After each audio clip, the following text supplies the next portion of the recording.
I'm gonna call the meeting to order.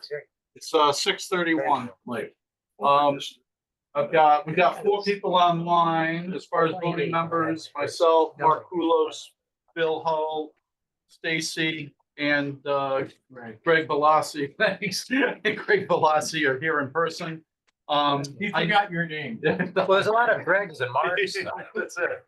I know Greg Carabine and Joe DeLucia will not be here this evening. They did reach out and contact earlier. So I think that accounts for everybody. Okay. Finally, some swag. Huh? Yeah.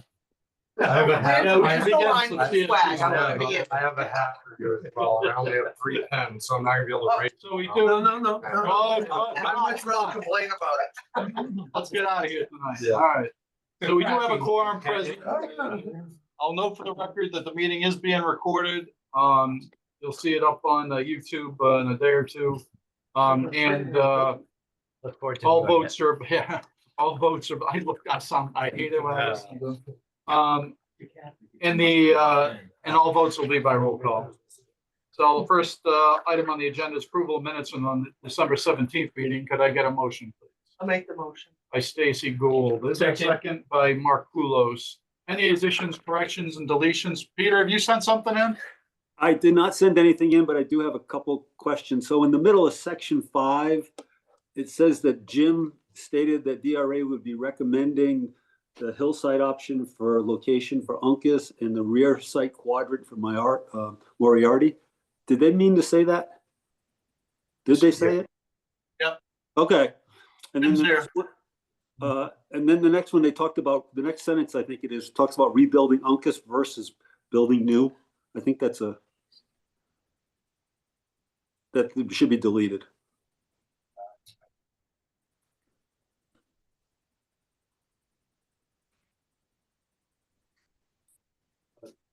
The idea. Did we discuss that? I don't remember. Considering that, or was that an option? It was all new options. Yeah, it's all new. Yeah, it was all new option.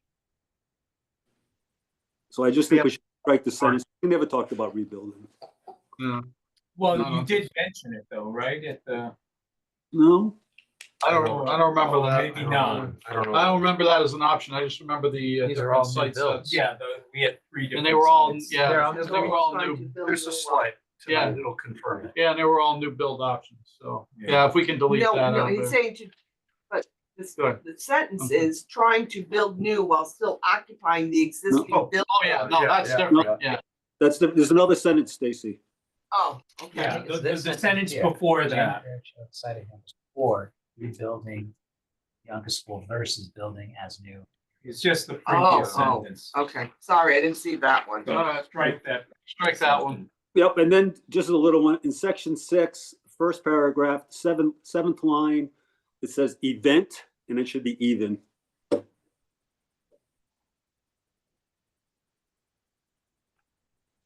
gotta retype every sentence 3 Oh, times lately. Yeah, I see it. About an even split. Yep. Event split. Yeah. Yeah, then. All right. Anything else from anyone? Thank you, Peter. That's why I ask. Hearing none. All right, hearing none, all in favor, we'll start here. I'm in favor. Mark Yes. Kulos, Bill Hull, Stay. abstain from Bill Hull. Stacy, I'm doing well. It's an S. Stacy goes, yeah. Yes. Oh, Greg, Yes.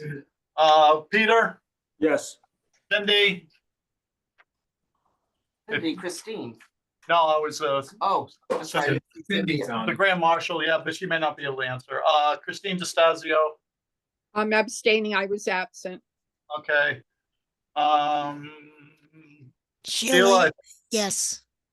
okay, Sheila's yes. Okay, so we have 2, 3 abstentions, I would say at this point, and the rest are in favor. As long as we got 6. 6, 6 and 2. 6 and 3. 7 and 2. No, well, Cindy can't answer. Oh, Cindy didn't answer. Yeah. Okay. She So can't it's- answer. Technically, it's. Yeah, she's at that big dance at Mahan, so, yeah, it's I was She- supposed to go. Five of us, that's seven. And Cindy. Well, but Cindy didn't vote. Yeah, So I didn't know. vote. So that's So 6 voting, Bill. 3 not voting, and 2 absent. Well, Is it 3 legal? extensions, call it. That's what I'm Yeah. calling it. Yeah, 6-3 and. 2 absent. Right. Which is enough to get it done. So, all right, is there any public comment? Anyone here or online for public comment? Is anyone here or online for public comment? Is there anyone here or online for public comment? I see no hands raised, and we will therefore move on. Okay. Yes, G, you're up. So the first project in the packet is the Stanton project. State payment request number 6 has been submitted and approved. We're waiting for the payment, which I would anticipate would be this week or early next week based on the state's EFT schedule. A follow-up PCR meeting has been completed with OGA and all of the information required has been provided. We're awaiting feedback from OGA with regards to the final approval to go out to bid. This item is becoming critical. Yep. But in the same breath, you know, because it's a state reviewer, in my capacity, if you push them, it just slows things down more than it would otherwise. So in coordination with DRA, we've been, you know, sending emails, sending documents, trying to just at least keep the project at the top of the mailbox and, you know, them understanding, you know, that we still need this. You can't just go in there and, you know, explain to them, hey, I need an approval in 2 weeks or we're gonna, you know. So they've approved the money to start the project anyway. Well, you approved the that- grant. Or that payment was for the Yeah. existing bills. They gotta approve the plans. So the way that it works is that you do a grant application. Right, The grant application goes to the legislature approves it, goes into the governor's bill, then a priority list comes out, then you get a grant commitment. Once you have the grant commitment, you have a dollar value that you're able to spend on the project. And they allow you to start billing against that grant commitment once it happens. But once they give you the grant commitment, that doesn't mean that you are able to just go out to bid for construction. You have to present all your plans. There's a bunch of statutorily required documents that get provided. And once all of that information is approved by them, they issue you a letter saying that your plan completion review has been completed and you now have approval to go out to bid. So we're at that last step, just waiting for them to give us the approval to go out to bid. So, but obviously this is a problem if they have slow on the approval, it's gonna be, I was talking to Frank earlier today. I mean, if they're slow on the approval, it's gonna delay us on the project, you know, day for day pretty much. So now Deanna's waiting on Mylars. Well, okay, yeah. So Deanna was waiting for Mylars, but unfortunately we couldn't file the Mylars. Well, I guess we could file the Mylars for this project, but we couldn't file the Mylars for Greenville because of the property combination issue, which is why the Mylars haven't been submitted. Right. The Mylars will be ready. It's just in order to submit the Mylars for the Greenville project, we need all of those parcels to be combined. Then that's been done now. It's been done we received the quitclaim deed from Colonnais Law from Mike Driscoll. Right. And Well, let me just fill everybody in regarding that. So over the course of this last month, so in order to move forward with the project, we had to get the parcels, as we're all well aware, that 3 parcels on the Greenville site combined. So there was some question initially how that was going to happen. And we talked to Mike about it and he said, well, you know, John's comfortable with signing the quitclaim deed on the 3 parcels. You know, when we talked to Deanna about it, she said the same thing. We didn't have to go through the CCP or the council or anything like that because the city already owns all the properties. No real property transference. It's just a change on the map, basically. So the parties were all comfortable in doing that. So by all means, that's been pushed forward. Everyone signed off on it. And that's happened. Now, All those were recorded. yeah, so I don't know if that's been done, but I'm going to Well, assume that. So, that's so been the done. next steps from the quitclaim deed that I received from Mike Driscoll, Colonius Law, was that the next step was that it needed to be recorded by the city clerk, Right. and then a copy of it submitted to the town treasurer, Bob Buckley. Bob Buckley, who sits in the finance office. I'll be back in Norwich tomorrow. I'll check with Bob to see if he's received the documentation and he's got everything he needs. And I'll chase down whether or If not, not, if not, chase it down. whether or not it got recorded. Okay, So we definitely want to have that done. We want to be ready to hit the ground if and when Yeah. state gets up to Tushy and takes care of business. So the upcoming activities, we're currently awaiting feedback from the state for an approval bid. Somebody got a question online? Yeah, sorry, Mark, it's Peter. So quick question, Mike, is there any, you talked about getting OSG approval. Is there a perspective that this could really complicate us? Or they'll most likely come through with this? They'll come through with it. It's the timing as to when they come. The timing, right. Do you think they'll most likely come through on the timing? More than likely not. I mean, we've Oh. been at this effort, Peter, since early Right. December. I understand that. So most likely not going to meet our timetable? Most likely not. I mean, we're into the last week of the month right now. We're starting the last week of the month and they haven't come through. But I mean, it could come down tomorrow and, we'll be good enough to go. I think But, the thing gotta wait. that needs to be acknowledged with some of this, Peter, is that the state's review process has recently changed. So, whereas it used to be that we would segmentally issue documents that were needed for this final approval process at a bunch of different benchmark intervals, now all of that's gotten backed up into one meeting. So Mike, you don't have to go through all that. All I'm trying to understand is if we go past March 1st, which is only 5 weeks away, 6 weeks away, we're going to start compromising our time. Yes, well, actually, it's sooner than that because we need to go through the bid process for all the contracts for construction. So that's what's the next step in the process is now, Peter. So we need to do that.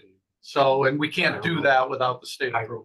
I got all that, Mark. I'm really just trying to understand, and I think we all should understand, how much of a crisis situation are we heading into here, most likely? Well, I gauge this stuff by what we can do about it. And in this case, there's not a whole lot we can do about it, other than what we're doing right now and trying to converse with the state on a regular basis and try to get this stuff done. So you thinking, Mike, maybe 1 week, 2 weeks, or a month? No idea. If I could give you a time frame, I would already have the approval. Yeah, it's gonna be much.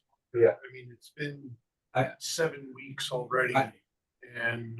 Do they have some idea what our hopeful schedule is or no? Yeah, I mean, we Yeah. talked about the At schedule. the I very mean, beginning of the Okay. process. Is there a statutory time period also for the RFP? And let's put it this way, in this kind of thing, Mark, even if there was, you can't, The only, you can't hold people to the only it. statutory thing is that you start construction in 2 years of getting the grant commitment. Right. We're on board to do. So we could squeeze the time period for the RFP for the subs to reply. Not No. much. No? Not much, no. That's Don't really wanna probably, shortchange the bidding that's process probably one of the either. last things you want to do. Yeah, no, we want competition, Yeah. All right. in bids and we're not, you don't want to do I mean, just to put everyone's mind at ease, at least this isn't, a situation, I'm not trying to look at everything as a glass half full. This isn't a situation where we need this new school to meet the enrollment. While we do need the new school, there is an existing school that's there that would continue to serve the kids in the event that the school construction isn't completed in a time frame where that Stanton building could be occupied when we initially thought. But that language has already been prepared for the RFPs. In order, all we have to do is put a date on it and submit it and boom, it's done. Well, as soon as we get the approval to bid, then we'll be issuing bid packages out to bid through the city's purchasing department. I don't want to speak for Downs, but I expect them to be ready to roll when we get that. Yeah, I mean, that stuff should be done. That should be like ready to go at Right. a moment's notice. Right. Mhm. Uh, Um, This has done this before, they know the Yeah. process. Yeah, so- Sure, they want their documents ready to go, as soon as they get the approval. Yep. It's a few edits Yeah. and we can get out the bids. Yep. It's a matter of tweaking the dates. Yeah, right, exactly.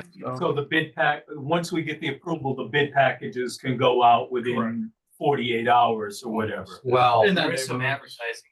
Yeah. We have to go Yeah. through Right. from a legal perspective. And that's, you know, that takes. Thank you. Any other questions with so far? Okay, go ahead, Mike.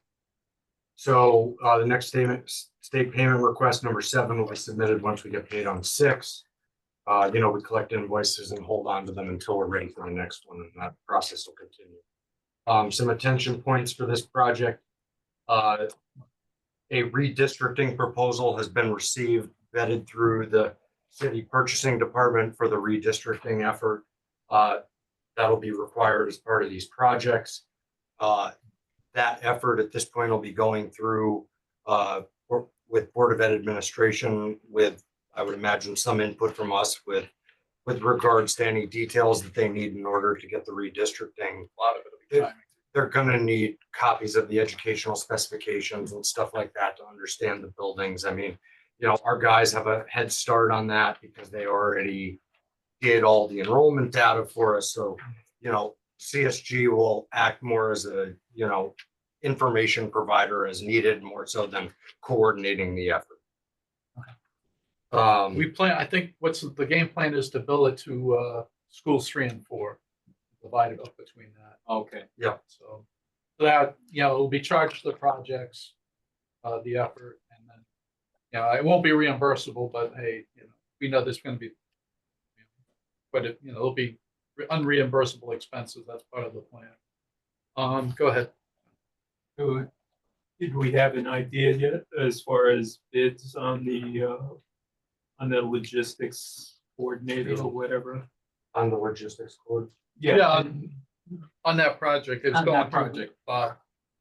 on the, The redistricting? yeah, So ultimately what ended up happening was we used a regional educational service center called CES out of Trumbull, Connecticut. They have a pre-approved bid list with the consultant that we had used for the demographic review. This was all vetted through Bob Castronova. Myself and him met with CES to understand the procedures and everything. And he approved the use of it. The proposal went directly to Susan for her to sign, and everything was fully vetted by the city purchasing agent.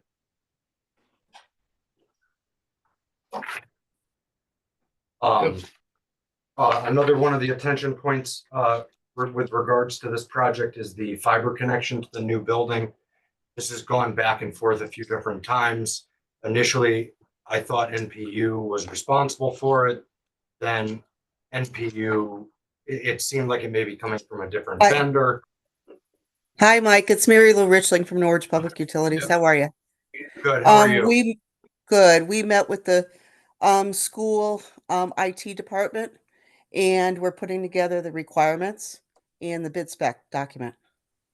Okay, great. So, Mary Lou, just, as a point of, clarification, if, I worked hand in hand with Rob Harris to determine all the infrastructure requirements for the other utilities. If NPU is expecting that we're going to add infrastructure to the project to facilitate the installation of that fiber, I just need to know what you guys will need from us, and then we'll have to get that added to a set of drawings, either before it goes out to bid, which that timeframe's, crunching, or during, as part of an addendum during the bid period to get it included. You will have it by Monday, Mike. Okay, great. So Wonderful. we met, we put together those, I'm going to say requirements, Mhm. and we'll have that all laid out for you. So Perfect. the school IT department had to define what the requirements are so we could put together the fiber requirements and the switches. Yeah, okay, so, all right, so you guys are gonna provide. Typically, the way I'm accustomed to installing fiber is that the fiber runs to a demarc somewhere within the building, and then from there we take. The demarc feeds the, switches, and then we go from there. So, Correct, there'll be two switches, our demarcation and then the schools. and the schools you won't be providing, correct? We won't be providing either of those. Okay, Plus, and we'll provide the specs for the All right. conduit. We will pull the fiber. okay, all right. When I see So the. we needed to make sure who was doing what from the IT department of the school system and ourselves. So Okay. we met yesterday. Yeah, okay, I knew that meeting was going on. And once I see the proposals and everything, I'll touch base with, Rob. Matt and Rob. Yeah, Rob will be Rob's still your point of contact. Yes, sir. Or yes, ma'am. I'm sorry. Yes, that's okay. I say yes, sir, ma'am. I understand. So yes, so you'll get everything you need, Mike. The computer, the internet, and I Thank you. imagine the new You're phone welcome. system. Well, the phone system will be part of a future phase of the project when we procure all the furniture. All right. The switches and network technology, I need to look at what they provide back to us as to when we procure those items. They're doing IP phones, aren't they? Yeah, it'll be IP phones. but, Cisco or something? They use- we haven't gotten Okay, to that alright. point yet because that'll be in a, All right, no problem. subsequent phase. Because what we're using now is. Yeah. Yeah. It's all, it's IPs. Yeah, the switches will be Cisco, I mean, it works the same way. and we'll put Yeah. those requirements in for you as well. All the specifications. Okay. Phone goes through I'm gonna have to take a look at that Oh, okay. and then just understand from you guys if it has to be Cisco because. Yes, Okay, so I know the then, sole source issue. Yep. yeah, I okay. understand completely, but yes, it's because of our agreements and we support the city and the school system, so. Okay, But we'll work with you on that for procurement. okay, very good.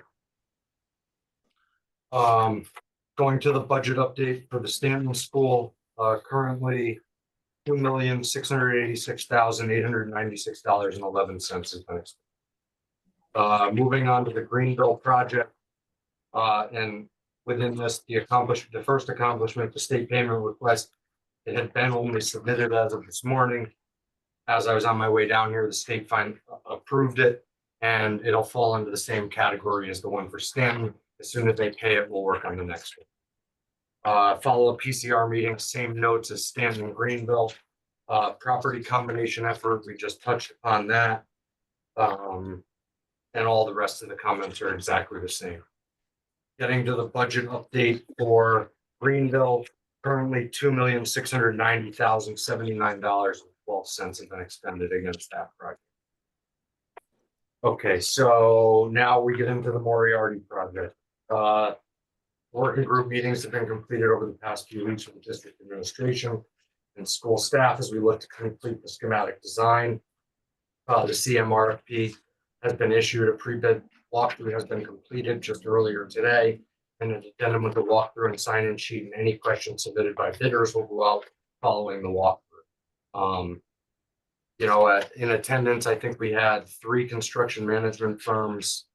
It was a non-mandatory walkthrough, and full disclosure, there was a little bit of a snafu between me and the purchasing department where I didn't make it to the original walkthrough because I had a scheduling conundrum in my own head, which I didn't get there. So it was rescheduled through an addendum, and we met out there today, walked around both sites with anyone that had come.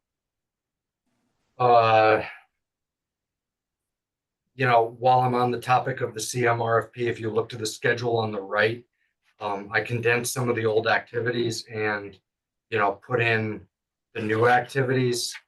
The schematic design phase is scheduled to wrap up at the end of January. After that, we'll move into the design development phase. The CM proposals are due on the 6th of February. So then upon those being released to the building committee. And these are all tentative, and I just put them in, I'm putting them in place just as a discussion item. Well, we'll need to talk Yeah. about No, a I think special it's meeting another, and all. it's another, okay, so we can We'll get there, we'll revisit get this there. when we get there. Yeah. And it's the exact same parallel track on this. Good. Any questions for Mike at this point? Any more questions? Oh. All right. January 30th, 25. Oh, did I? You bring this. Yeah. The next yeah, one, Mike, on yeah. both Uncas and, Yeah, it's a copy and. Yeah. And when you make a mistake, then. well, right, Yeah, So- yeah. I usually write last year's date Yeah, by July, I figure it out. yeah. We have a similar brain, I think. Yeah. Okay.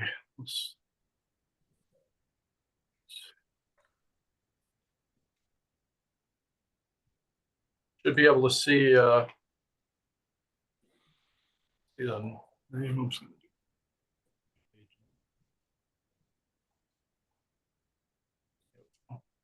Jim?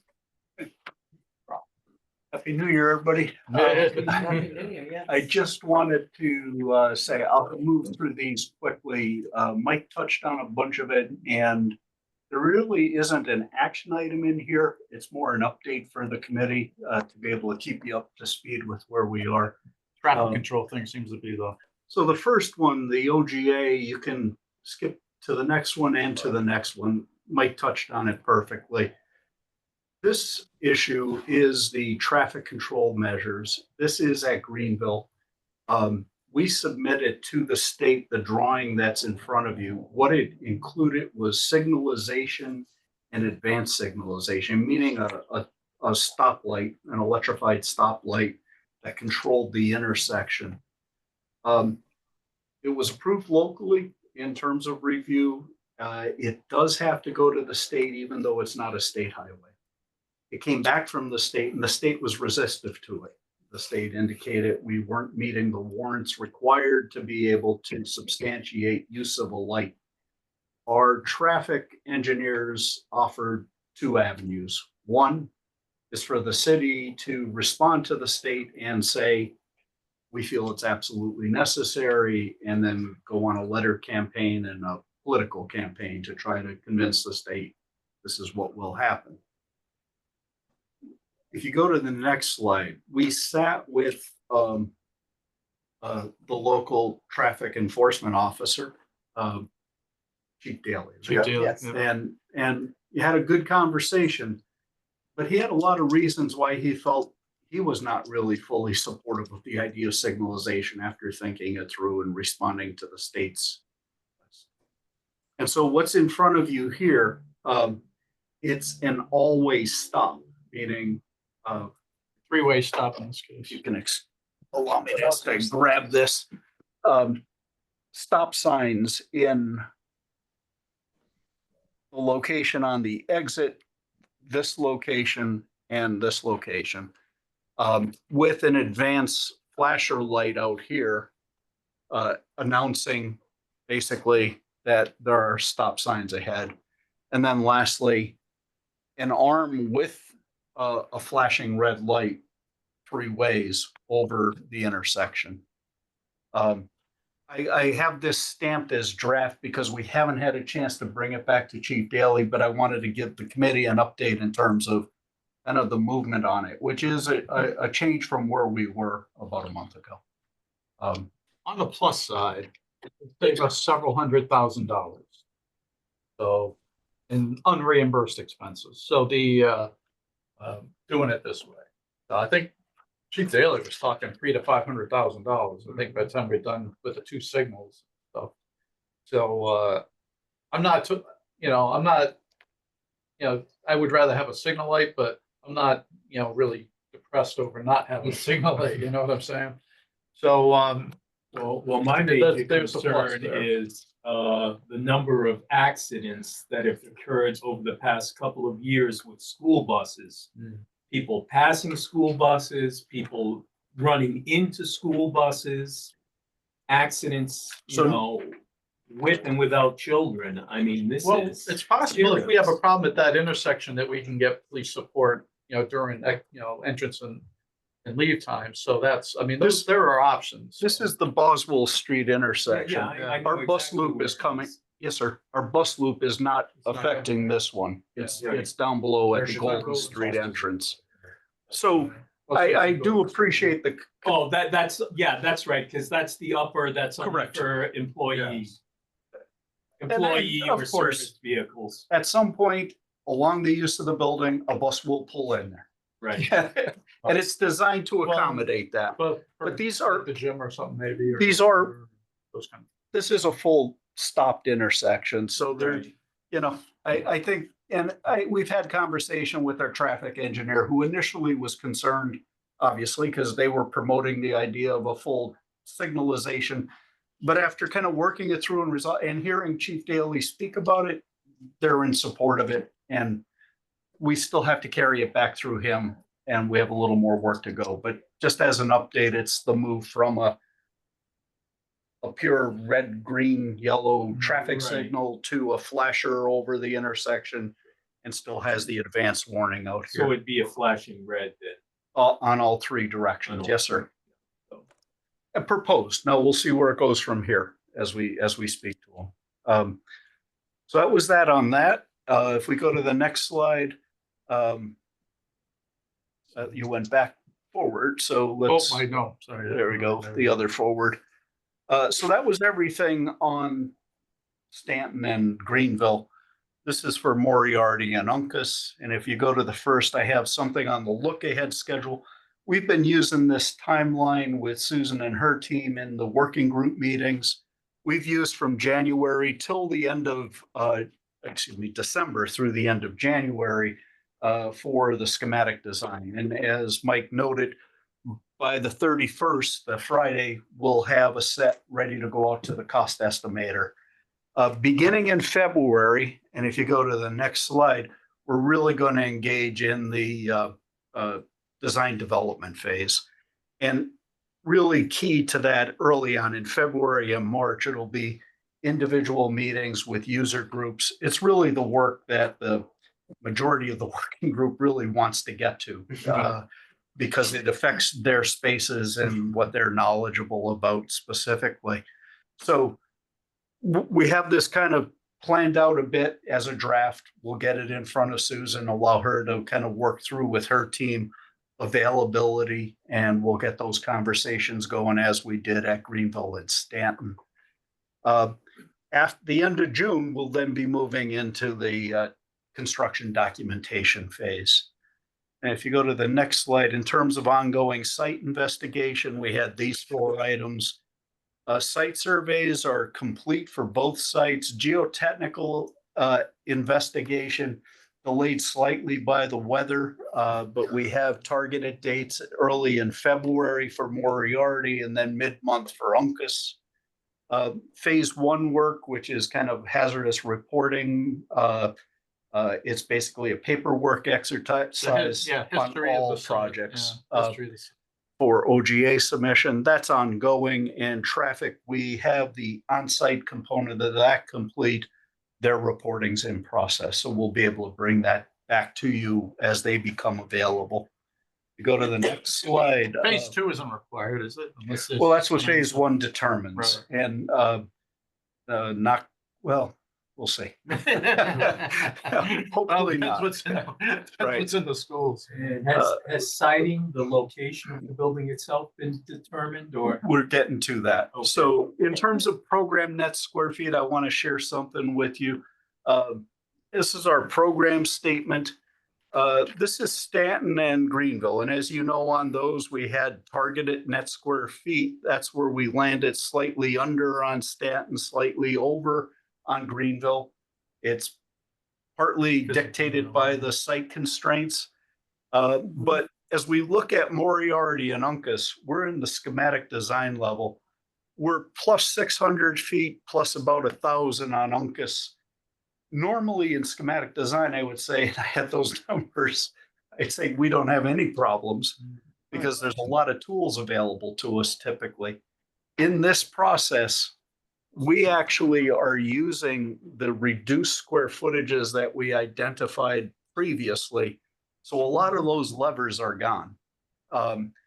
So these numbers are going to be, they're in striking distance, but they're going to be tough to manipulate. And I'll give you an example. Well, one example is the listing of spaces, although it's a smaller population, the actual listing of spaces hasn't shrunk. We have the same amount of spaces to get to. So the circulation necessary to get there is the same irrespective. And you can't shrink the size of a corridor based on fewer kids. There's a restriction in terms of how wide a corridor has to be for an educational use. So if you go to the next slide, and a quick example, we have breakout spaces. This is at Stanton, about 360 square feet. Right now, we're targeting smaller, more condensed ones. And we have to work this through. That's what design development will help us understand, that we can get good functional spaces and continue to work towards that idea of reducing the square feet. Just a quick report on that. So if you go to the next, in terms of building systems, at our last meeting, we did have a conversation with the working group. It was to introduce the HVAC systems. We're pretty much paralleling exactly what was done, and that's the goal and the desire of the facilities department for the district, so that they can have similar systems easily worked on, easily stocked, and people knowing them inside and out. That was one of the things we've talked about here too. Absolutely. Obviously, the constraint on that is just trying to keep things open and competitive to keep costs as low as possible. But we do have an identified basis of design for these things. But generally speaking, these are split systems, VRV approach. We use them in many of our schools. Really a system that gets us both air conditioning and heat, and does it in an efficient manner. You go to the next slide. This is the distribution within a classroom. What it really highlights is, a system that operates above the ceiling. We get some separation from it, which helps reduce sound. So these are very quiet systems in terms of delivery. We do have direct fresh air intake. There we go. Yes, sir.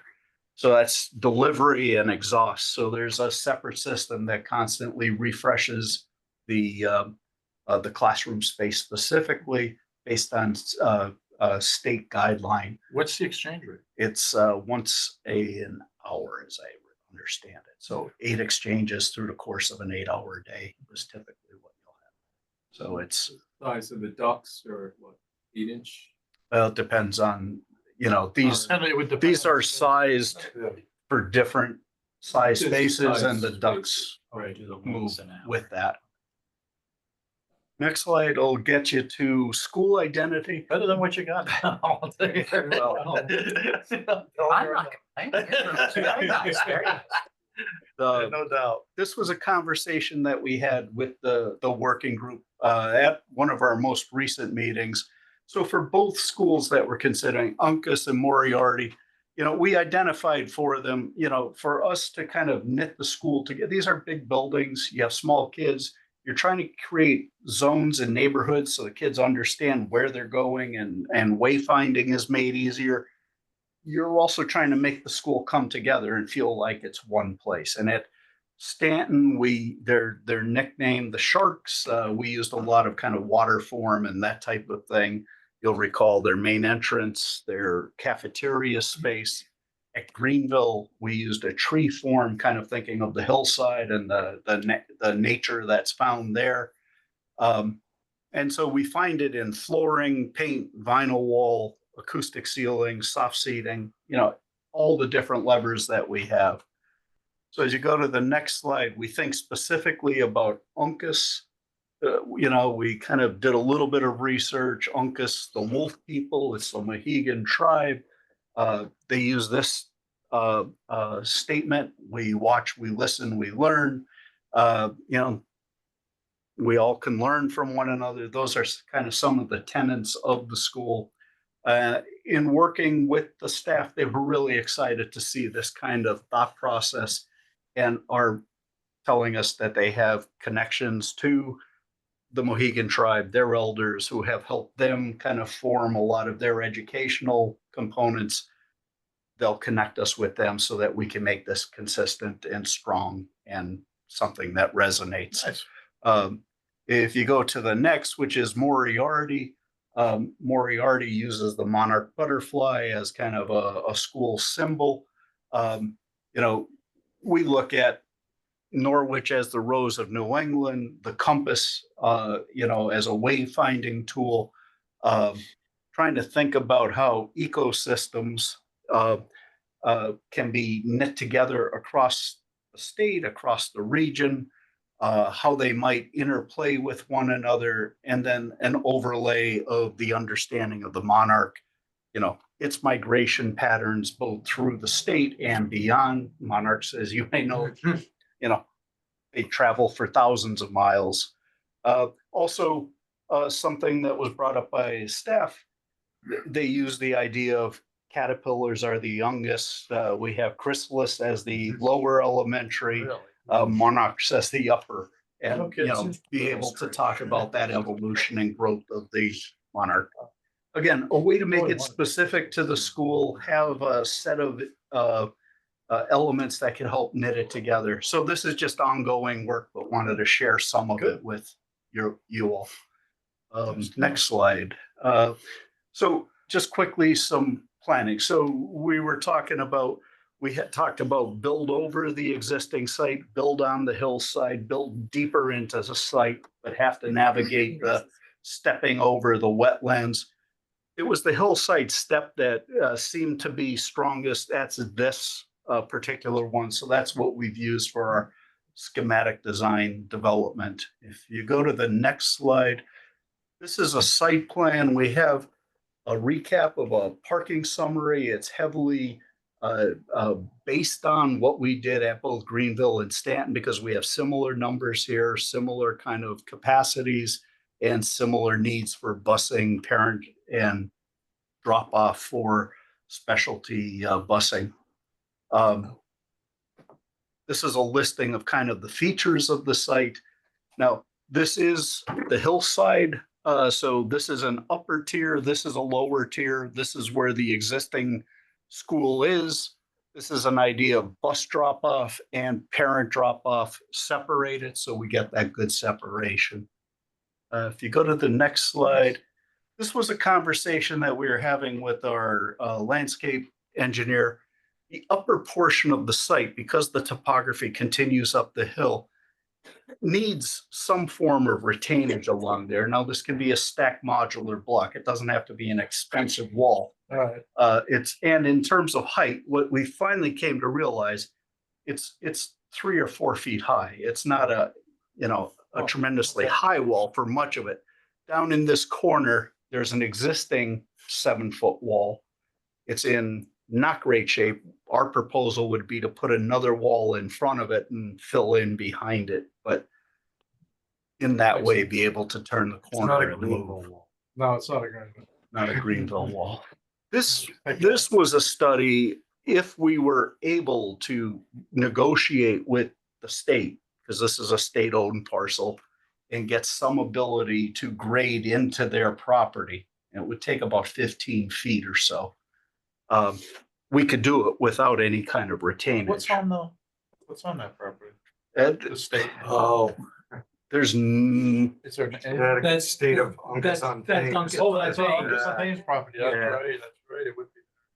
it's their property. There is nothing happening around here. I mean, it's not as though we would impact anything. Okay. But maybe it'd be a Very possibility. bottom. let me offer one last thing, and that is, If you got a proposal like that you want to make to them or something like Okay. that, let me know and we can, you know, we can at least call Kathy and get it on the Right. drawing board, you know? Right, if they're not using it, what, You know, and we need, I mean, how much? He's thinking about 15 feet. I think the state could give up 15 feet. Oh, it's not that we'd have to ask them to give it up. We No. just need to recontour grade it. We just need Yeah, permission to grade work it. on their property. Just to go in and grade. And then we reseed it and set it back so that it would grow back to the way it was. So more economic. For I us, think- or about the same. Well, you don't need When to- we initially had this line here, I had visions of, you know, what we're dealing This with big in giant Greenbelt. wall. Yeah. You know, I have a little bit of PTSD. No wonder I didn't get a call on this. So I, you know, Well, that's something we can. Well, we I'm can- also thinking of like a 3 or 4 foot wall is also an attractive nuisance for elementary school kids. They're gonna well, there's be been a leaping and jumping. That's a Mike Driscoll word. Well, there's been a conversation, you know, within the working group, and that is there is traffic that comes from this site, and I don't know how much, but it's been brought up at a couple meetings where they get people walking across the site, and during school hours, it's seen as a Really? concern. Security issue. Yeah, it is. And Yeah. so the wall, if this wall was set in place at 3 to 4 feet and we put a 6-foot fence on top of it, it would be a real deterrent to that. So there might be an advantage to, like I said, we don't think there's the expense in it that I was originally concerning myself with to get them to offer that. So I think this is something that in design development, we can bring forward for you and study it further and have some more numbers. Hi, Christine, you had something to say? Yes, I'm just trying to remember, is that backing up to the Three Rivers property or to Uncas on Thames? Uncas on Thames. Yeah, it's listed Oh, as. so that's Uncas on Thames. understandable, the concern, yes. This is group homes still in existence over there and everything. Yeah. From a security perspective, you you. certainly would want to limit any pedestrian come to site. Thank you. Thank you. If you go to the next slide, Mark, we're near well, yeah. So we also had a question during the working group, and it's a question, you know, can we actually build this and keep Uncas in operation? So we identified kind of a fence zone, existing building, existing staff parking remains, existing drop-off. A is the existing play area, which we would have to keep hold of. B would be a cleared kind of grass area, kind of a runaround area that we may have to fence to make sure it stays away from the parent parking temporarily. What that would afford is contractor access to the upper portion of the site, as well as contractor access to the lower portion. And obviously, once they get the floor plates in, they could work back and forth. It was just simply meant to be a quick demonstration for the staff that it's possible.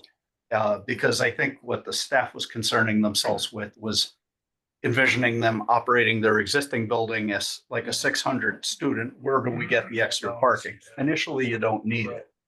But How we about, can I get mean, would there be an impact, a positive impact, if we were, say, able to demolish the building at some point during phase 2, say, if we were able to empty the building?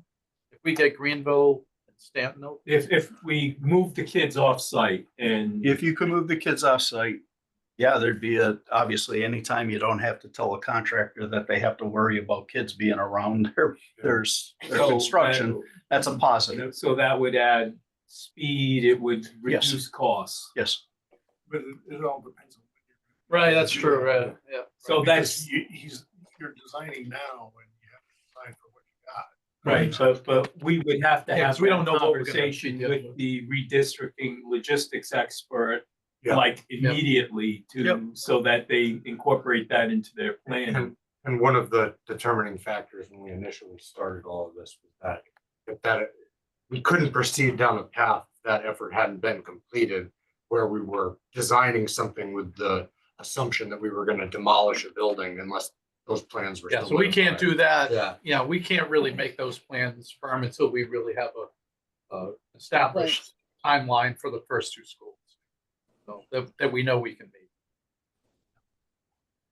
Okay. Question. Question, we got Christine? Sorry, you actually just said what I was gonna reiterate was the timing is all, because Yeah, we don't want to disrupt the kids too much either, and and having two major moves. So, Well, like there's gonna be you said, plenty of it's disruption, too though, early to trust tell. me. They're pretty resilient. Yeah, Yeah, I know I that's was the doing milk and timing will cookie make breaks all the at Kelly and stuff, in double sessions, so trust me, they'll work it out. They'll get over it. Yeah, but I'm just saying timing, with this age and everything, the disruption.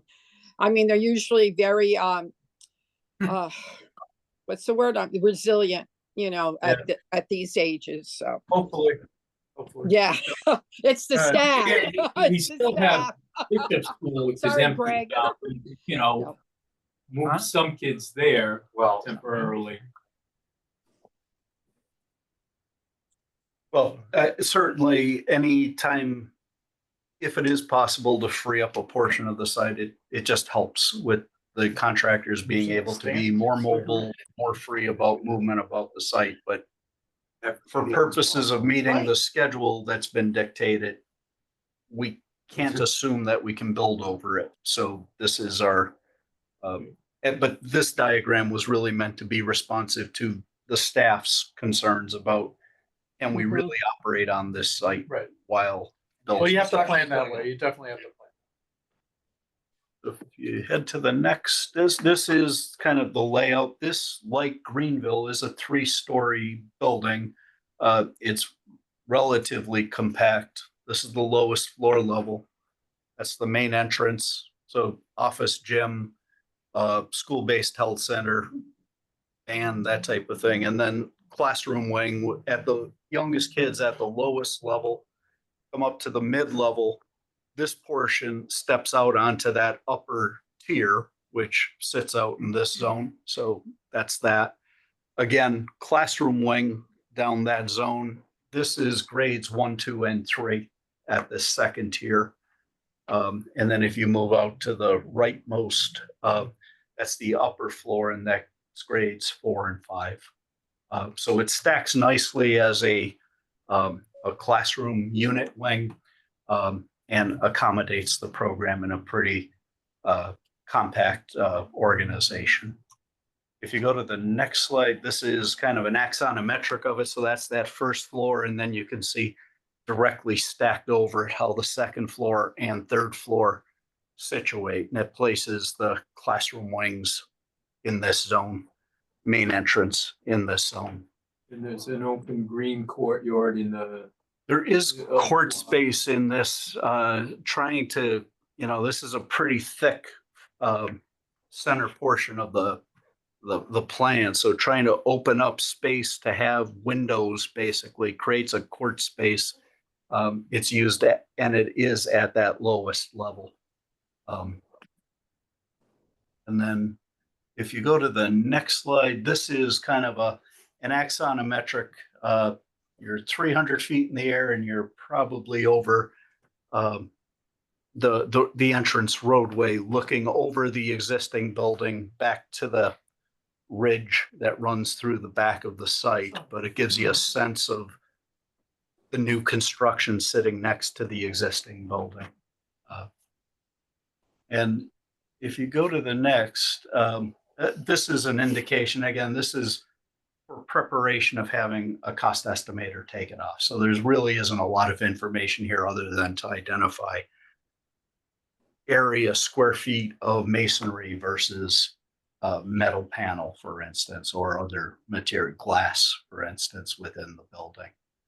And then next slide, we do the same for Moriarty. Again, at Moriarty, we had 4. We settled on the compact. That's here at the back portion of the site. And the next series kind of takes you through that. So similarly, this is the site plan, organized such that we have off Lawler Lane, the parent drop-off loop off of Canterbury Turnpike, the bus drop-off comes together at a main entrance. Same type of parking summary and kind of display of Are you, the yeah. ball field So orientation is, so for purposes of the schematic design set, we're showing it this way. We're instructing the cost estimator, please do it as an adult so we can specifically look at the number and understand what it is. It's a relatively quick pricing effort.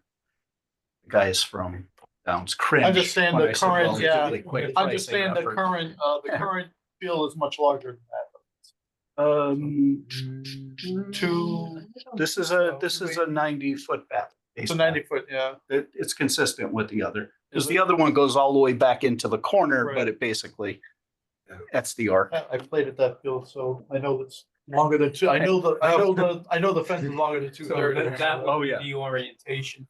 Well, field, well, or that's that would be that's a a flip. that is actually that's the orientation it should be. Okay. Now, you guys have played on it for many, many years and it works fine the way it is. No, So it's not. again, I certainly feel we can change.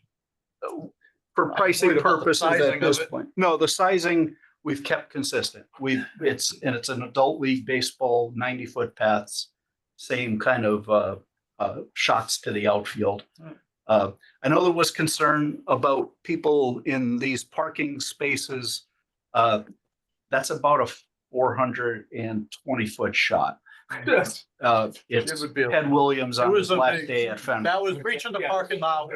I never saw any reaching the parking lot. Yeah. Current. Well, no, the current parking lot is much tighter. Current parking lot is up on this edge. Yeah. I could see somebody poking one there. It's That's why. pretty big. Well, don't park there. I don't. Well, I'm on the internet. I would, Pretty big public view. We can put up a sign. I have have use a three sign. fifth graders who It's can like do that. 280. They'll donate.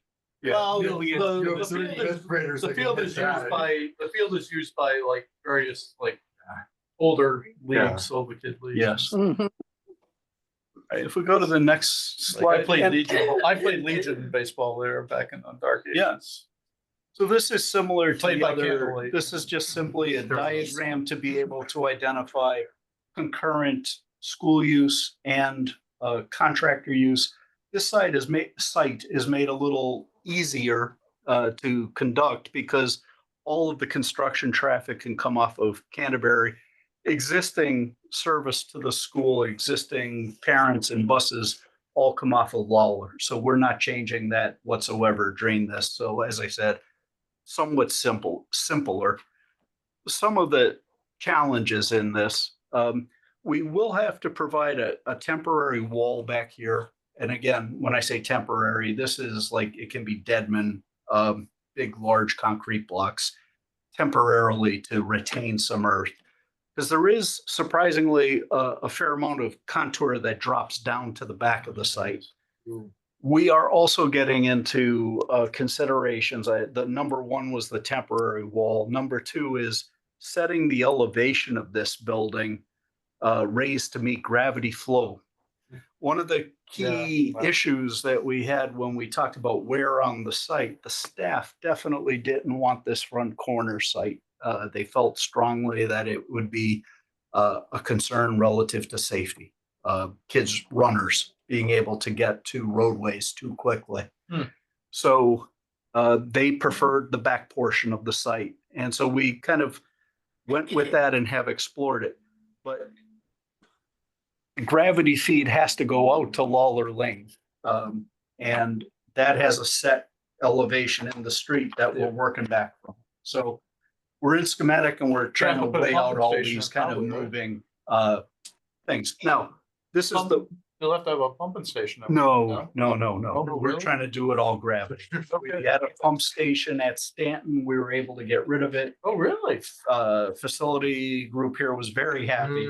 I think they I know, hate yeah, me if I big walked in the was- door and said, well, we got rid of one there, but we're giving you one here. Oh, okay. So we're trying to make sure we I can was get just it thinking as because the gravity. elevation of the site, I thought would probably. Well, we're gonna have to raise up the back portion of the site a bit. This is a wet part of the site to Right. begin with, so that's an issue there.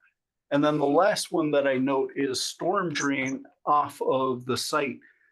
This connects through to another town-owned parcel back here. The park.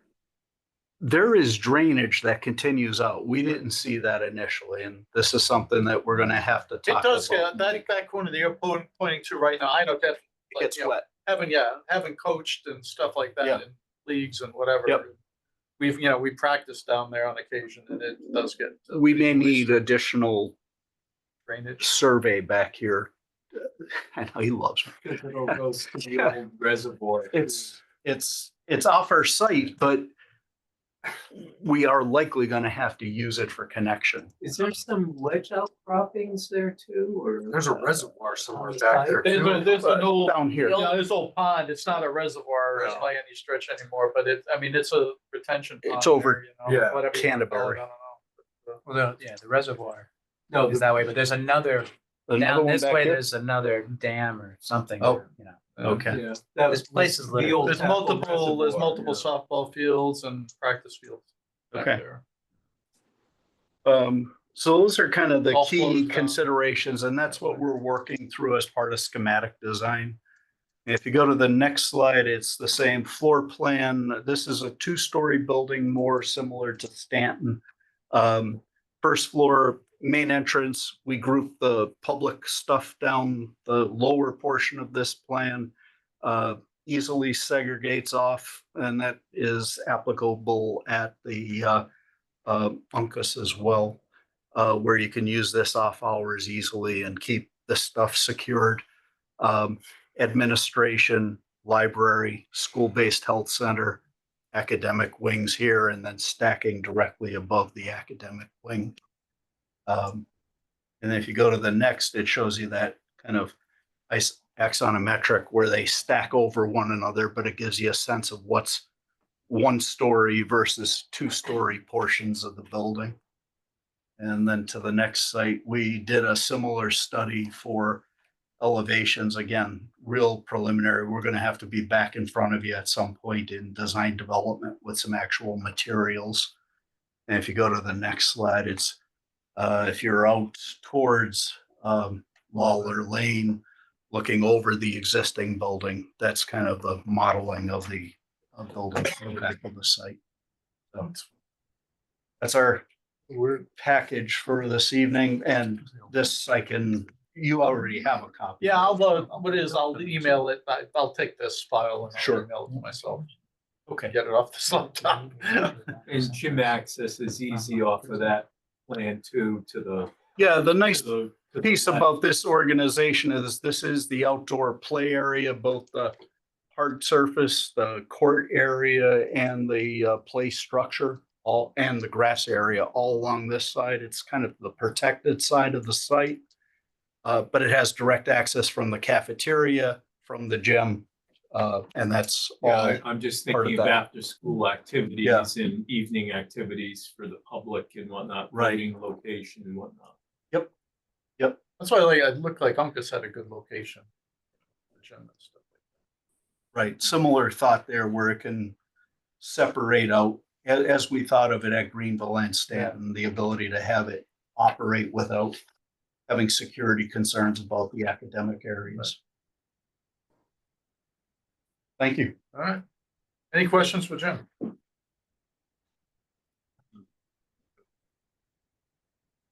Hearing none. Oh, Oh, hold on. Go ahead. We won't have access at Moriarty. I don't know the name of the park offhand.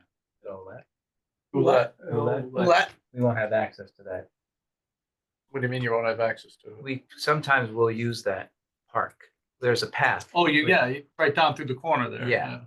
Will that be accessible Sure. through the construction? Through the construction. We could make I it think you could, happen yeah, if you so- really felt strongly about it. You'd have to add another fence probably Right. Or, yeah. along that edge there. All right. You know what I'm talking about? No, I understand. Yeah. I think when we get a little bit further, when we've got a CM on board and selected, bringing up the potential to use that versus, because ultimately, once the construction starts, the location where the school is being built becomes their property. Oh, yeah, So we absolutely. Yeah, yeah. Turn it back over. So, I think we're gonna have to get some type of a, buy-in on that.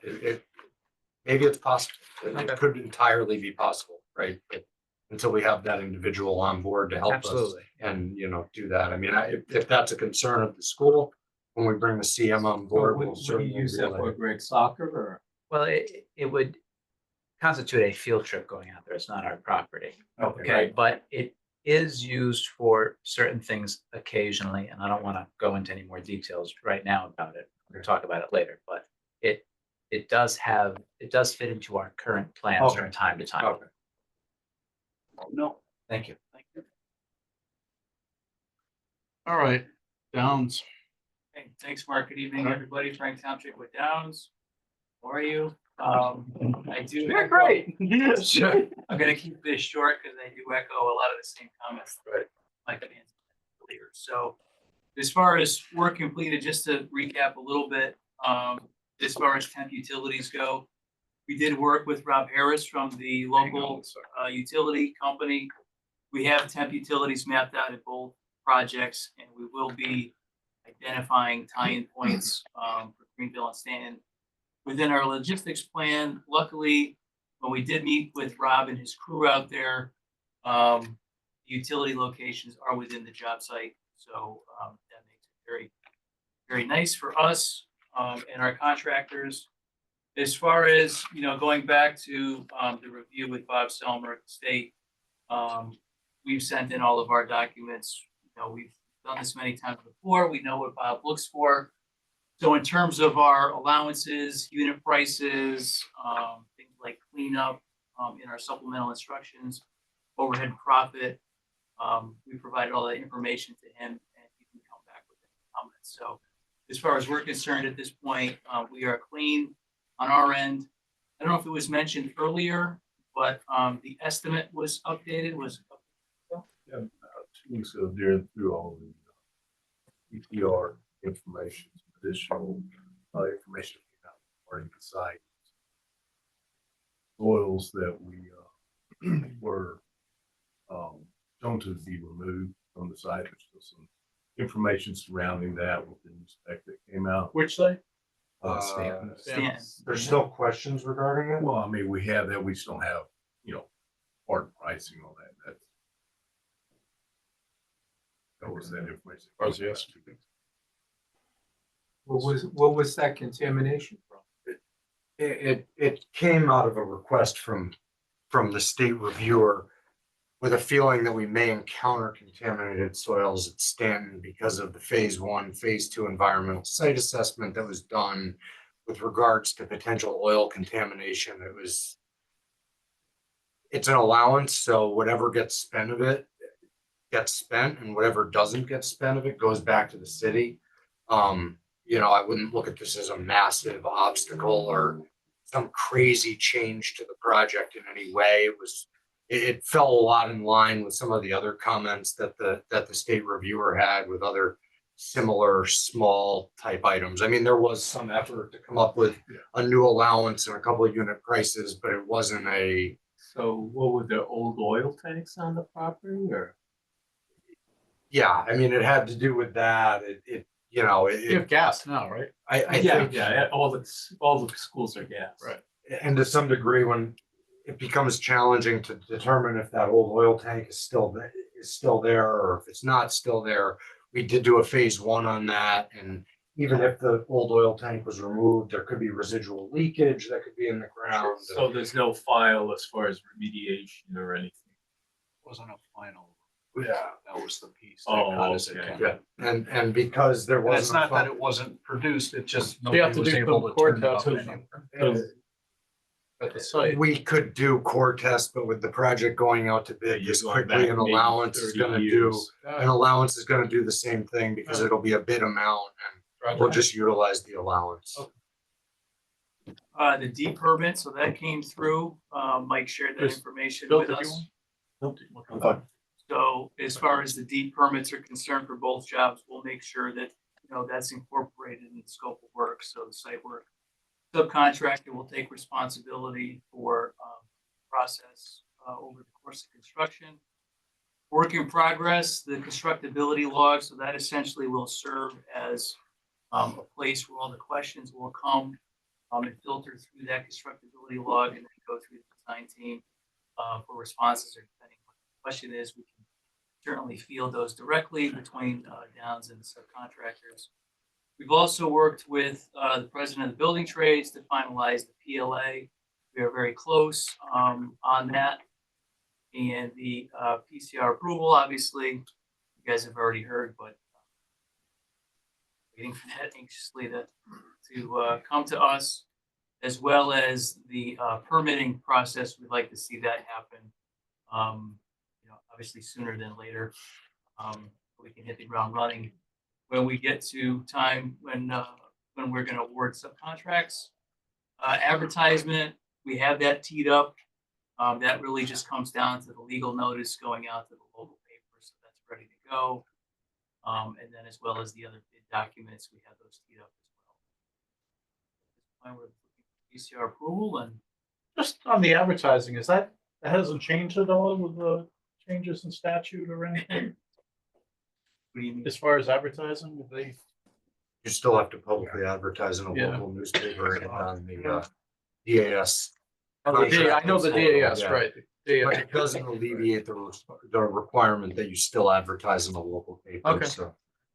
The auditors look for it, and trust me. you I don't believe wanna it. know I'm not- How I know. So we're all set as far as like long-term supplies, equipment, electrical sub-transformers or whatever, or any of that has been done yet or not? No, well, we haven't, no, I mean, once we get subs on board, we'll have to identify what the long items are, right? And then, work with the sub to figure out a way to expedite anything if pieces of equipment do become a problem. What we've seen, recently, although lead times have improved, switchgear tends to be the longest lead item of all the main electrical equipment. We've seen that as much as 70 weeks, but that has come down to roughly 50, 60 weeks, depending on who the manufacturer is. So we also can look at the manufacturer and figure out who has the best lead time, gravitate to one that can best equipment.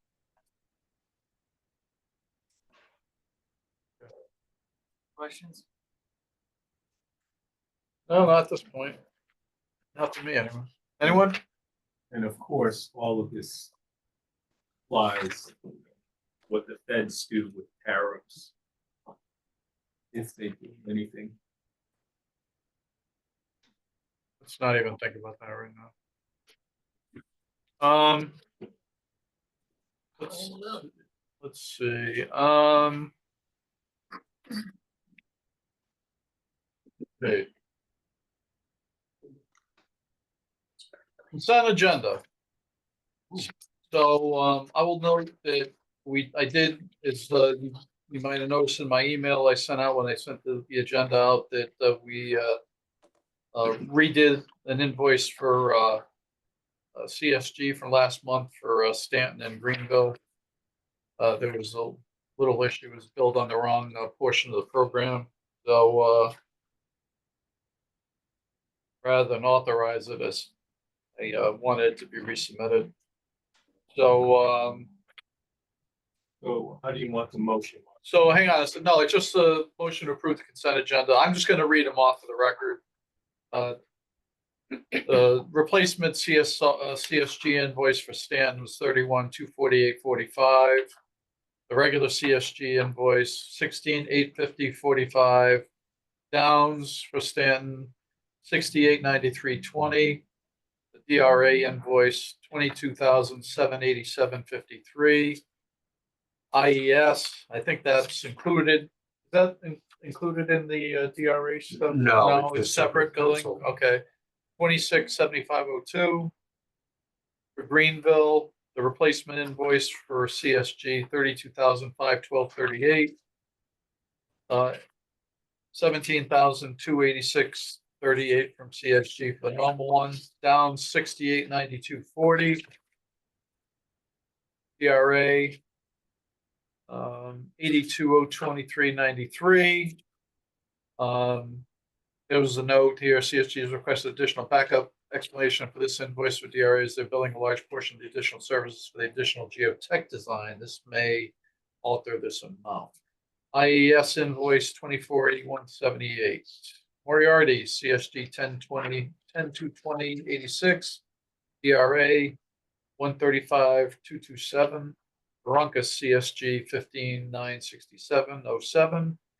DRA is 139,554.49. Motion to approve the consent agenda Make the motion. by Stacy Gould. Is there a second? Go ahead, Bill. I'll second. A second. All in favor? Myself, yes. Yes. Mark, yes. Bill, Yes. yes. Stacy, Yes. Greg, Yes. Peter, Yes. Sheila, Yes. Cindy. Yes. Let's see, who is Christine. Christine? Are you still there? No, I know she had to cut out after an hour, so we're past that time. So she's now off the meeting. It'll stand approved, all present and voting at 8 with 2 absent, or 3 absent there.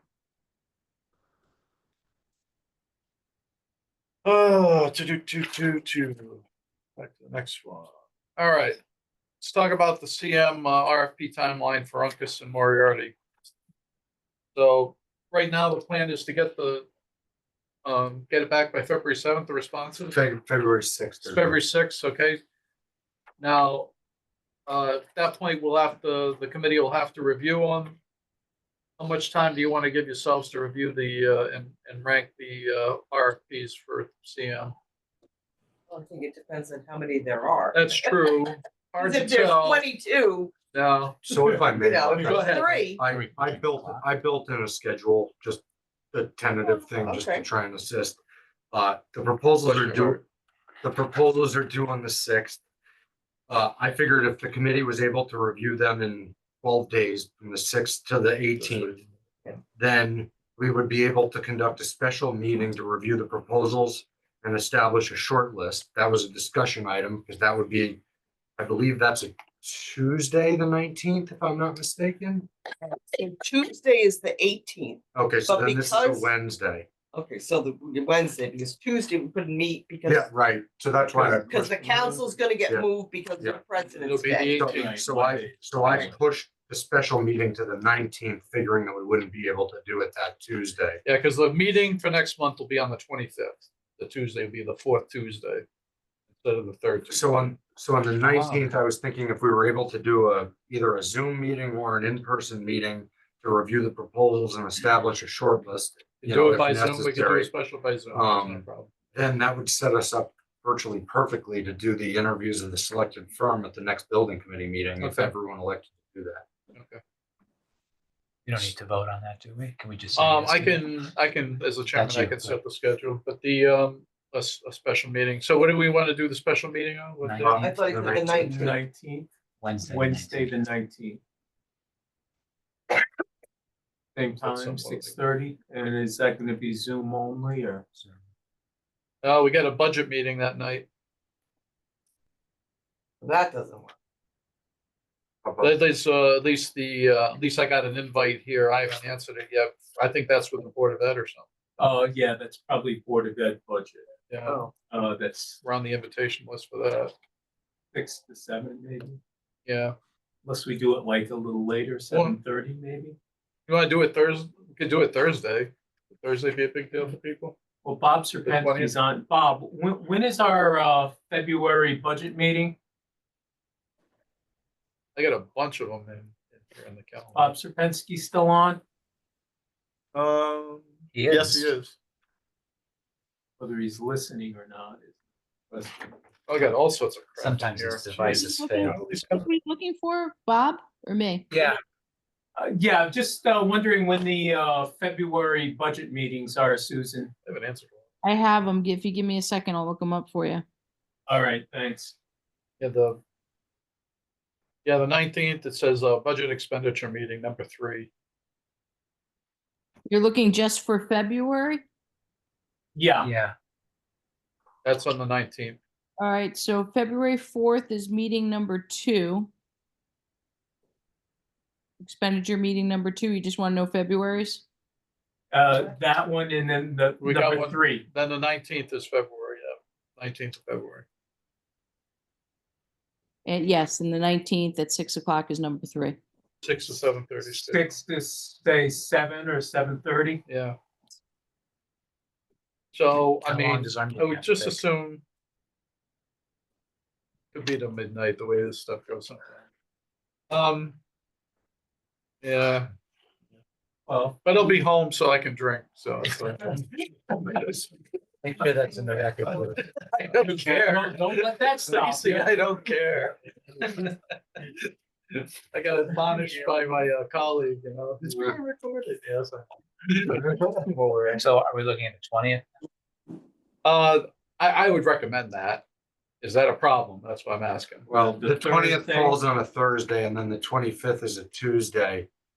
It would, Maybe a timing thing. well, no, it wouldn't be a timing thing. It would just mean that we would basically give the short list out on the 21st and then 4 days later, over a weekend, the CMs would need to come in and do their proposals. Now, I can say from the owner's rep seat, we've had to do that before, so I would have no objections for another firm having to do that.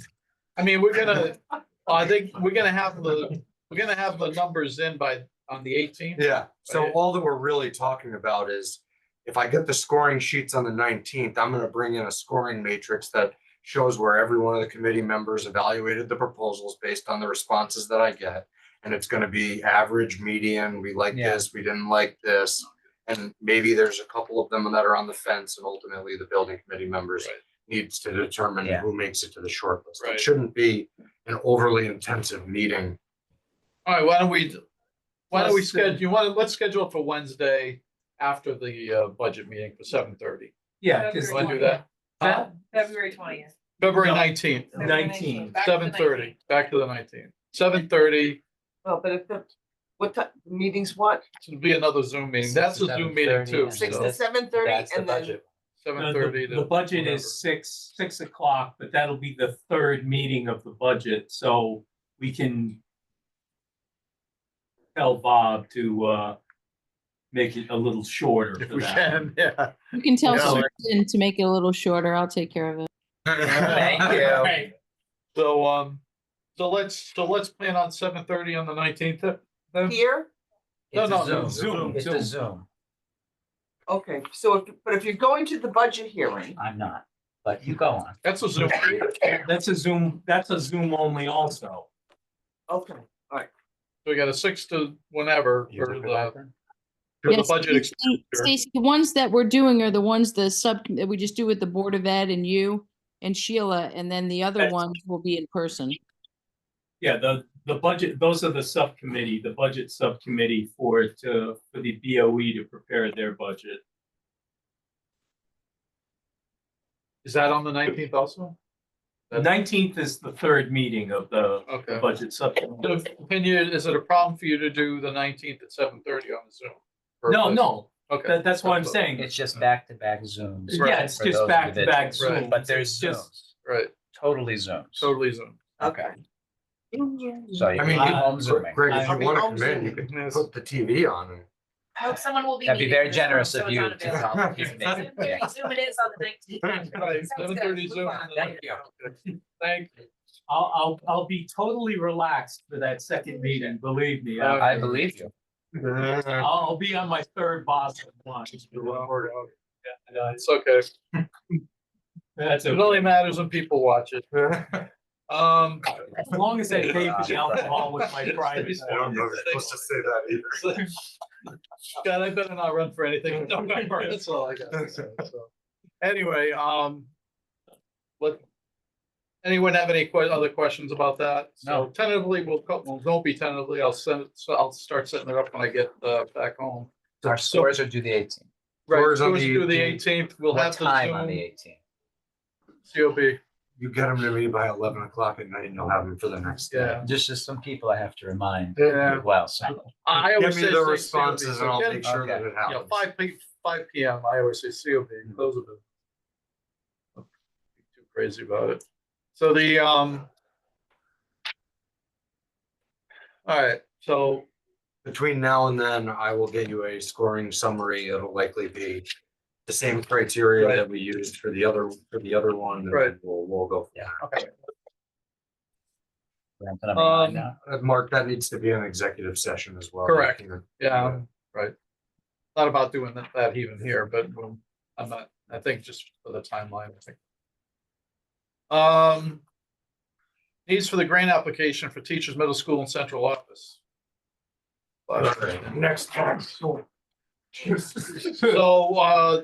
didn't what know- Mike need and those flags CSG have anyways, right? suggested is Just to that, walk. we utilize them again for grant application purposes for those two parts, Well, next two parts of I the can, project. I So, can describe, a little bit this. So it's gonna end up being two different projects that more than likely Jim will lead the effort on, just because of the activities that I'm we have currently 4 other engulfed with. four other things to worry about there. But, I can go through them. The first one's the more cut and dry one, which is the teachers' middle school. We have an estimate that was prepared when we did the budget, update back when we did the budget update in order to get the school construction program back on track. You know, as a component that I'm sure all of you are used to by now, we still need to get education specifications drafted in order to be able to submit a grant application in June. So within the attached proposal, there are some approximate timeframes as to when the activities that are delineated here would actually happen. So educational specifications, if this was approved tonight, could start as early as next month, where we would start interfacing with Board of Ed administration, determining the spaces and everything that we want. Teachers middle school, following that, and as a concurrent activity to that, we'll be collecting all of the information that we need to support the grant application, different letters and other pieces of information. There's a cost estimate phase, which can't be completed until the educational specifications are derived, because that's ultimately going to give us the spaces that an estimator is going to need to do a high level conceptual estimate. Well, not conceptual, a high level grant application estimate that will be needed to submit to the Office of Grants Administration. And then the grant application and estimate go hand in hand in that they need to be submitted statutorily by June 30th in order to be considered on the priority list for next year. Part of the reason that I'm introducing these concepts to you is that when the school construction budget was re-benchmarked, in order to get all of the costs in line, the way that the estimates were re-benchmarked would be that every year, 2 new projects come online. So we get Stanton and Greenville going, then we get Uncas and Moriarty going, and then teachers in Huntington Central Office get going. And the amount of escalation that was estimated at the time to bring the project back in line to the budget that we need figured on those levels of escalation and the About $8 million a grant year. applications basically happening. Now, the thing you got to understand with regards to escalation, obviously it's a percentage, and as the dollar value of construction increases, so does the escalation. And it just so happens that teachers middle school happens to be one of, if not the most expensive project, based on the fact that it's a middle school and the size of the building Per pupil. that this program will undertake. So that's why I'm introducing these concepts. Greenville will be the most expensive because of its challenges. But Well, Not necessarily. the building, teachers the was about building, the same price. About pretty close. they're close, but teachers came in a little higher Yeah, okay. on a dollar per dollar basis. Alright. Different specs. under- So basically within our cost proposal, we've laid out the cost, and there's an efficiency discount if we were to do both the projects, because we'd be meeting with the same stakeholders. We can get economies of scale and efficiency out of the meetings that we'll have to have versus going to 2 separate different meetings. So that's been reflected within the first proposal. And the total that we arrive at with the efficiency discount is $34,750. The second proposal is a little bit more complicated because it revolves around the Huntington Central Office space. So it follows almost the exact same track, with the exception of a conceptual design study is necessary for the Samuel Huntington Central Office conversion. Right now, we have a high level idea as to what's going to be in that space. There's central office space with adult education and whatever else the referendum specifically calls out that we need to incorporate. The part of this that we haven't discussed is what actually will need to be in that space, the quantity of offices that we'll need, what, district services will eventually be in there. What does the adult education space within the Huntington Central Office look like? What do the other spaces look like? Is there a request from the facilities department, the IT department, the various, potentially school health services, food service? Are all of them going to have space in there? So all of these specifications as to what's going to go into that space are thought of in concept, but they aren't on paper as to what exactly it needs to be. It's not a K-5 school that needs to service 450 kids. So, all of those type of decisions need to be made. So, again, we would generate a set of educational specifications, meet with, in the concept that we're laying out here, we would need some type of an architecture firm or engineering firm that's capable of providing us conceptual drawings and details regarding the space. They would assist our in-house staff with the educational specifications and generating a model based on what the district administration wanted for that space to come up with, come up with a design that could then ultimately be estimated.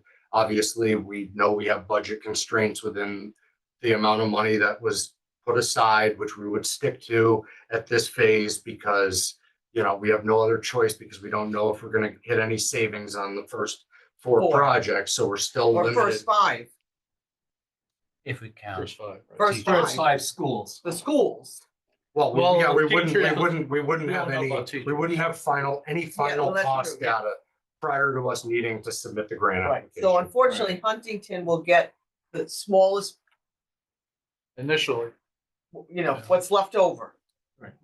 Well, luckily, half that building has been renovated to a high degree so that We only have to maybe renovate the Well, other half. it all needs to be analyzed, does the roof need to be replaced? Do the mechanical systems in that building past their useful life? Is what? Right, but we're not talking about taking down any portion of the building or. Taking down portions of the building is an interesting thought that you bring up because that's something that I'll have to look into because are space standards reductions, do they apply to central office spaces as well? in adult education spaces. If it's just a central office? Well, And central adult ed. office and adult ed. So typically there's a space standard reduction for a school, right? Yeah, If you build a school that's double the size, the state dings you for whatever you Right. go over, right? And I'm not This is just, this is an adaptive reuse of a current school. Right, I'm not up to speed completely as to, not a lot of these central office spaces A lot of them Get done. are within. a school versus Right. turning a school School into into. the space.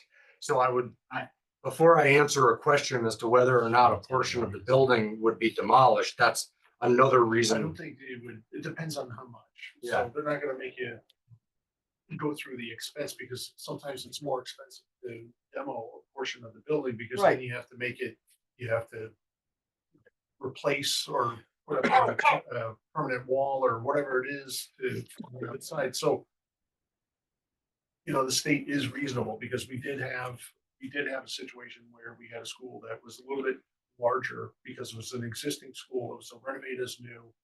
And the state's like, it'd be crazy for us to make you cut off that square footage because it's gonna cost you more to do that than. and then just to have the square add footage, right? square footage. So essentially what they ended up doing was waiving the space standards and just letting us go with, No. that overage. Now, it wasn't significant, but, that's a good question. With central office space only, I can, what do we, how did they determine? And adult ed. And As you- adult ed. And adult ed. And do the air quality standards apply to that building also? Yes. Well, but he's talking about the roof maybe, I'm talking about the space. Yeah, Only well, the ones space, in a but I'm study. talking They about were mechanicals willing to too, talk to because us, if the but air quality the state standards was apply, willing that, to that talk. needs a whole new system in The there too. district Right, ended up no. backing away. I'm just talking about So I didn't space, get to Right. run it Oh, through. okay. They're gonna Run have to it to- probably run it update its the course. mechanicals, maybe the roof, the boiler, whatever. But- Well, Most likely, they're yes. looking for a lot more space anyways, because they've got waiting lists for the ELA programs for the. Well, again, that'll come down to a decision as to whether or not an ELA program. I don't remember specifically that the referendum had called out an ELA program. Well, that's part of adult ed, Okay. The Yeah, the teaching English, okay. language acquisition. Well, classes. there's existing classroom space there. I mean, it's not. Right. Right, So, there's but gotta be plenty of classroom space. They'll need, Right. we'll be talking about FF&E kind of stuff, And I mean, they over at Bishop, I mean, they did convert, basically just moved into classroom space and used it as office space for central Yeah. office. So Mhm. it's not really a huge conversion. You can use a classroom space, Room Right. dividers or. throw half a walls dozen or- desks in and Right, it's an and take down the Old blackboard way, and you've got a, Most got of an those office. And 1920s Mike, classes are have two. we putting the transition academy at Huntington too? Did we decide that in the referendum? don't believe Transition Academy was specifically mentioned in the referendum. I don't believe so, Susan, but I'll have to get a copy of the referendum. I have it on my computer and I can Do take you? a look at Yeah, that tomorrow. okay. Would you- yeah, I don't Thank you. remember, I don't remember. I I don't think it was remember very seeing- general terms, so. yeah, And that was done specifically for a reason, so. right, We've. I think we knew going in that we would need some flexibility. And that's kind of the reason the whole thing was done the way it was. If we had done each school with a set amount, run it through the referendum that way, we would have. Yeah, yeah, we got We two- would have serious issues now. we sort of left central office sort of open, That's the catch-all. Right. right? So if we had to put X in there, Y in there. So right Z now, in there, I think right now we have between, I don't know, 15, 10 15. 10 to 10 13 to million. 13 million. And that So, all- and then, That hinges on whether or not yeah, a renovate is new or new teachers gets done. right. Right, We had compared the reimbursement percentages from new to renovate as new with a possible space standard reduction. That'll all be brought back up, Yeah. provided that we move forward with this, because a decision will have to be made. And of course, Sooner. we managed to save some contingencies on any of the schools. And for these teachers and We won't know until that gets. the teachers in central office, you're also gonna need BOE approval too. I would think on any of this. What's that? You're gonna need Board of Ed approval for those grant applications. too. Oh, yeah. Yeah. So you've gotta think, scheduling You in. gotta do Oh, the, yeah. Mark, you gotta do the ed specs and Yeah. anything like that if they're gonna be done. You have to go That's gotta through be the ed before that. specs. Right. The council has to approve. So they have to go through the resolution. right. A lot of moving parts. Yeah. But I'd Yeah, like they'll- that, if we don't need to spend $10 million for central office. Right. At a certain point, the cap is gonna be dictated by what, this committee decides as to whether or not, what direction we're gonna go with the new teachers middle school, right? Because that ultimately is either more free balance or less free balance, Right. depending on which option is selected. And Not a huge Yeah. difference either way, Yeah. but Yeah. there is a difference. Well, that's why I brought up the air quality standards. I think that's probably the major cost driver in the new central office is just bringing it up to those standards. well, Classrooms are classrooms, whether if they're for an adult or a child, you just need bigger desks. well, Right. ultimately, I would imagine, and I'm just speculating purely, it'll probably be an alteration project versus a full renovate is Right. new Right. or a new building. Right, So, Right. we may not have to even touch those systems, provided that, the concept and facility study Yes. or points us in a direction that those systems are in good. Like the working central order. office area, we could get a HVAC Yeah. rental and Yeah. then. Right. just The classroom may not. Okay. Um, So just to, you know, again, there's a tentative schedule on the project update sheet that precedes the proposal. You know, just to go through the cost effort here.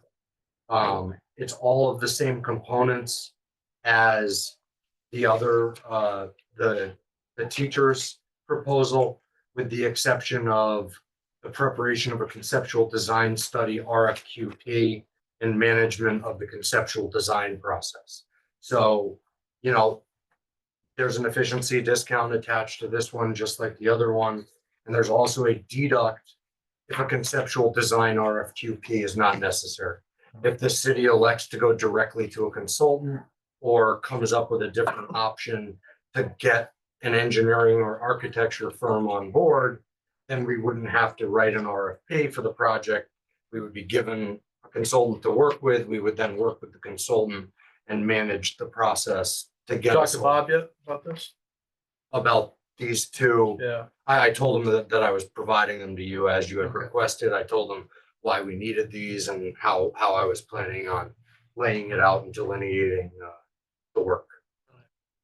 Let's schedule something with Bob then, Casanova, and have a discussion about it. Okay. Zoom or in person, whatever. Okay, Wouldn't mind coming to City Hall and chat. I'll be there tomorrow.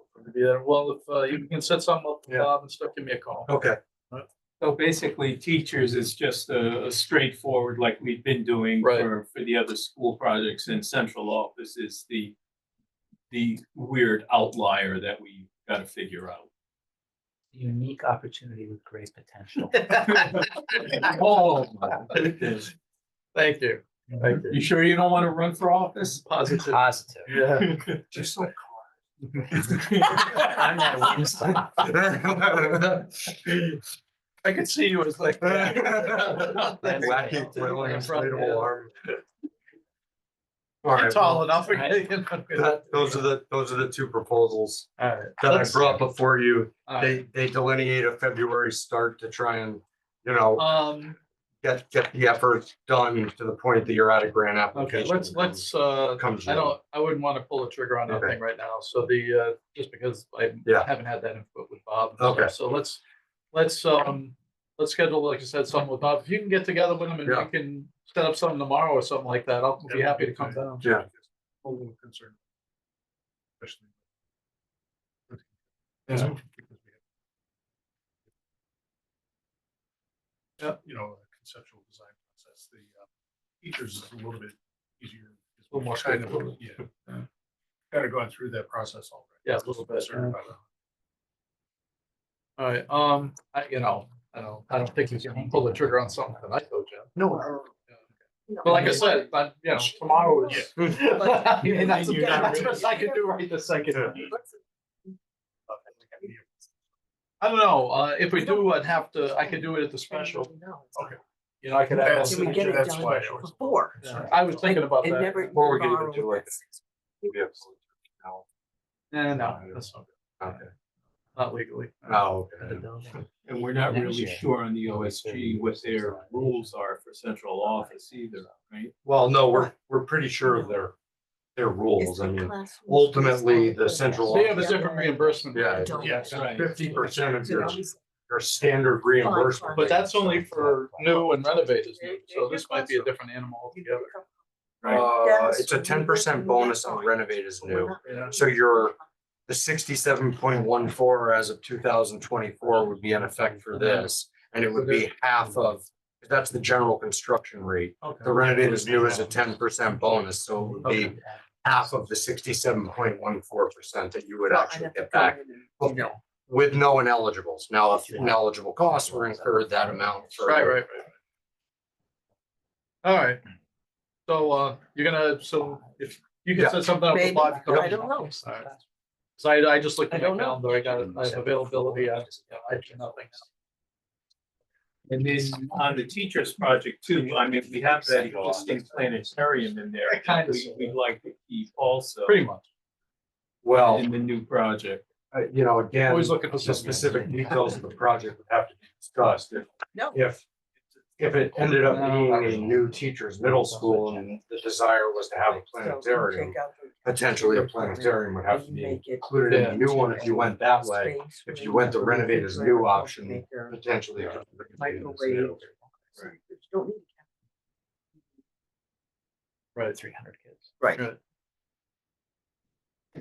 All right, okay, so we got that covered. So Mike will talk to me, if we get something, anything going on there, where the committee needs to do something, I will schedule it as part of the special meeting for, the discussion of the, CM for the next two schools.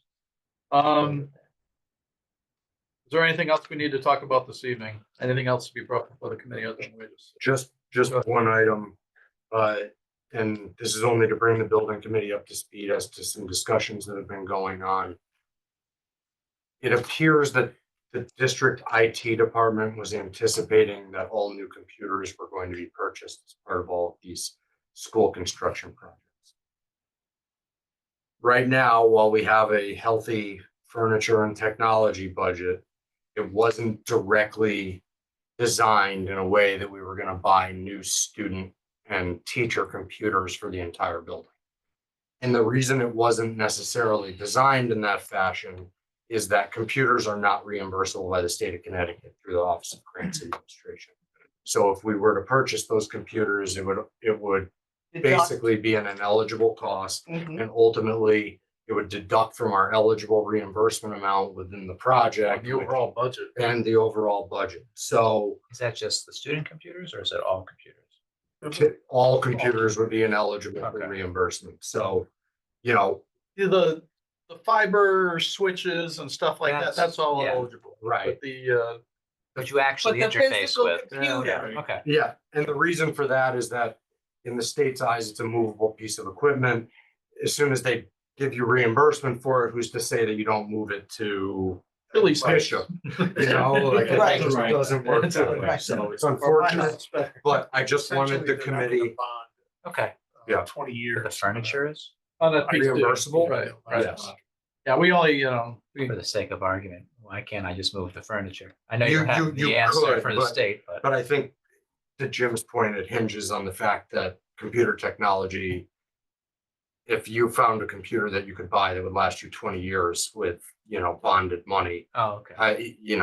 it's you need at least it's an 5. asset that, You would need something with a service life of at least 5 years. Yeah. And even in this Depreciates day and out age, you to can't. zero in Yeah. 18 months or So- later, or. Free, I think you can do it for 3 years. so I'm just bringing this up because It's good to the know, thank you. request was made that new computers, or the district IT coordinator boss had the feeling that new computers were included as part of the projects, and that came up recently. And And you I said no. explained, well, no, I said, The state says no.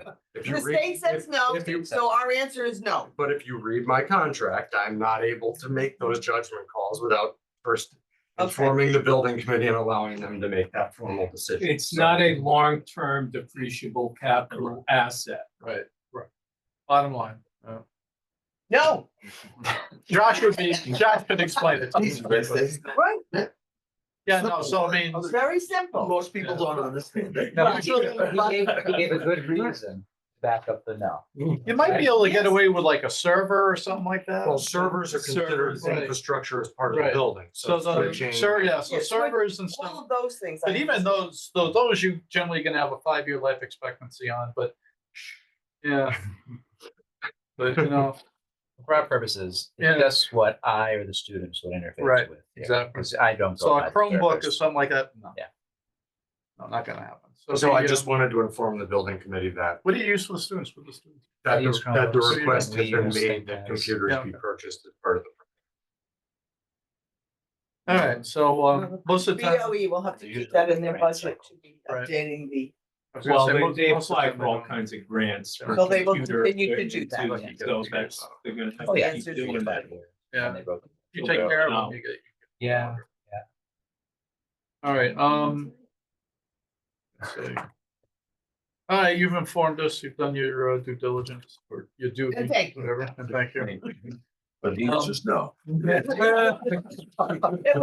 this point in time, yeah, we're, Don't do it. at this point in time, we're kind of budget constrained until, until we get a better idea of what's happening down the road. I don't think In 1 second. we could make an exception to that at this point. All right, anything else? Hearing none, motion to Hearing adjourn. none, yeah. And noting the next meeting will be on the 25th of February, the next regular meeting, and then the special meeting on the 19th. So, a motion to adjourn by Stacy, second by Mark Kulos. All right, Mark, Yes. Bill, Yes. Stacy, Yes. Greg. Yes. Me, yes. Who we got here? Peter, Yes. Sheila? Sheila? Motion to adjourn. He's ready home. No, I just saw her on mute. Sheila? Yes? I don't know. Cindy? Cindy? Good on, people. They wanted to Cindy, stay. motion to adjourn. Yes, yes. God bless you. That was Cindy. Yeah. Sheila? No, that No, it was was Cindy. Cindy. Oh. Do we have enough? Yes. Yeah, no, we have enough. Good. Yes. All right.